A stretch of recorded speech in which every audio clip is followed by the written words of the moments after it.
Buried next to me now at Jones's Crossroads in Troup County is Henry Gilbert, the former deacon of Union Springs Methodist Church. And the story of his May 1947 lynching demonstrates that many killings like this had a culmination of a half a dozen different factors, which led to incidents of racial violence across West Georgia. Now, you can look back to before the Civil War for evidence of this. Troup County, when there were 6,200 whites, had 10,002 enslaved people. So naturally, after the end of the Civil War, they were viewed with apprehension. And in the 1890s, when the price of cotton plummeted, they were viewed with anger. They were viewed as responsible. So Henry Gilbert bought an 111-acre farm after 17 years of saving money with his wife. And he bought this farm in Chipley. Now, Chipley was such a dangerous town because many of these tenant farmers had taken to producing moonshine to supplement their lost wages.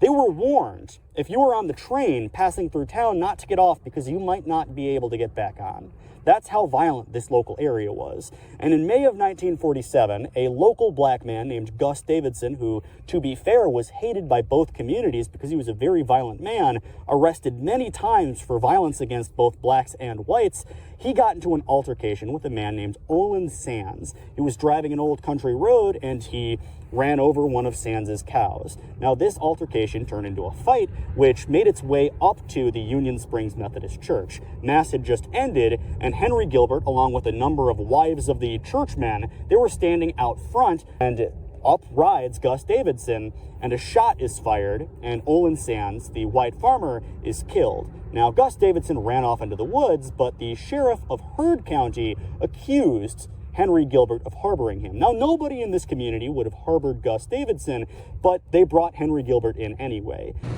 The altercation between Gus Davidson and Elva Olin Sands began right down this road and proceeded up here to the crossroads. Now you can see that Troup County only begins there, which might explain why the Heard County sheriff felt that it was his duty to bring in the Deacon, where he was later lynched.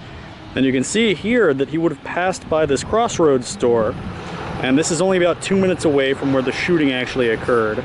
And Heard County has a reputation for racial violence. In fact, the same sheriff in 1912 had brought in 4 black people and, again, opened the back door, allowing a mob to come in and lynch them while he watched. So Henry Gilbert was claimed to have raised a chair at one of the sheriff's deputies and violently threatened him, and the deputy said that he was forced to shoot him in the back several times.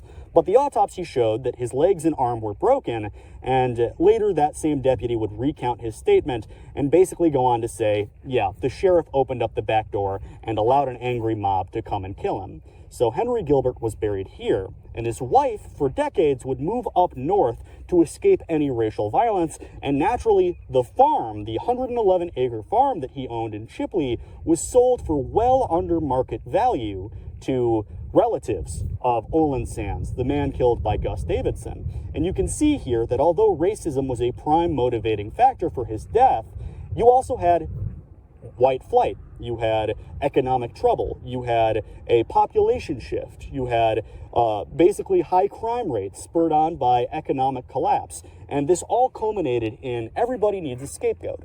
So unfortunately, communities in West Georgia and across parts of the Deep South would just blame men like Henry Gilbert. I would never want to disregard the death of an innocent man, and that's exactly what Olin Sands was. He was just a bystander and had nothing to do with the killing of Deacon Gilbert. And I felt I should show his grave here at the Union Baptist Church, established in 1838, a 2-minute walk from Jones's Crossroads and a 7-minute walk from the church where Gilbert was the deacon.